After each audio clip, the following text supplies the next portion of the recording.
In rewatching my video on the A-113 Falcon, I realized that I titled it as a Naval A-10 and then proceeded to not mention the A-10 in the entire video.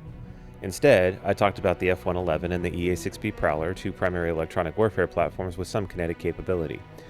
And so, I wanted to do my first revisited video in order to help make the connection between the A-10 and the EA-113.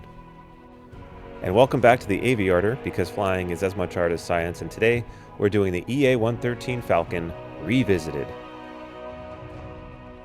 So to start, let's look at the A-10 mission.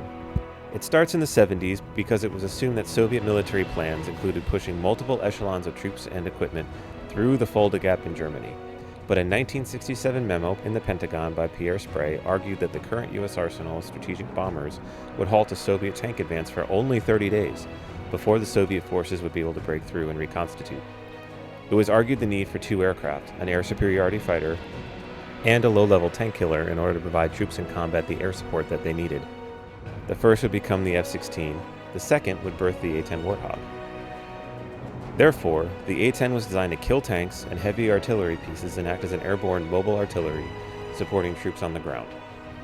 The mission that I designed the EA-113 Falcon to perform was similar only in that it was designed to fly, fight, and win against a stream of Soviet military forces coming through the Dardanelles and spilling into the Mediterranean in a way that was similar to Soviet forces coming through the Fulda Gap and spilling into Western Europe.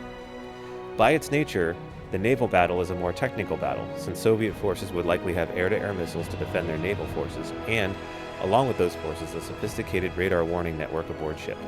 By its nature then, the strike needs of the aircraft defending the Fulda Gap are different. They had top cover, with Prowlers and Ravens for electronic attack, and the tried-and-true Wild Weasels could fly against Soviet anti-aircraft equipment. Further, tactical fighters, later the F-16, could provide air cover for the Warthogs against Warsaw Pact fighters.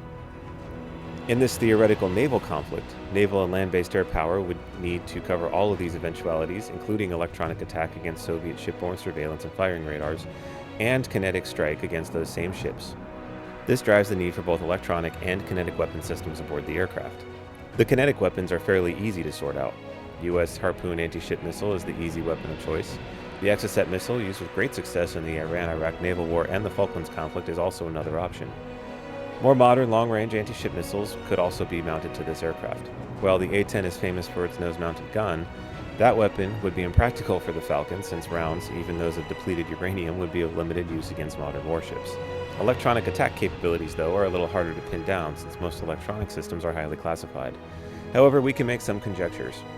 Active sensors and direction finders would be required for both the surveillance and fire control radar.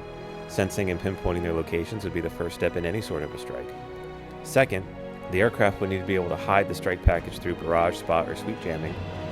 And this is where the DRFM jammer comes in.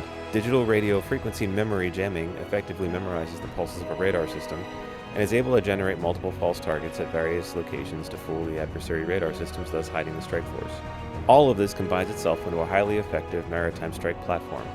While no direct correlation exists, I took a lot of inspiration from the tactics, techniques, and procedures used by both the Iranians and the Iraqis during the Iran-Iraq tanker war in the 80s. Air-launched harpoons were used to great effect, as were the comparable Soviet and Chinese systems used by the Iraqis. Iran and Iraq also made great use of Western-developed electronic warfare suites to counter each other's navy. Before we close out, though, it's worth noting that the Blackburn Buccaneer and the Panavia Tornadoes, among others, were used to provide this kinetic part of the mission set, or similar capabilities in the Cold War. I hope this revisited video has gone a long way to explaining why I called this the A-10 of the sea. Both aircraft were designed to strike enemy ground or surface targets that may have been pouring through a known position. However, the doctrinal differences of land versus sea battles required an altogether different set of systems that more resemble the Prowler and the Raven that were referenced in the original video. As always, please comment your thoughts, and while you're at it, don't forget to like and subscribe. And as always, thanks for watching.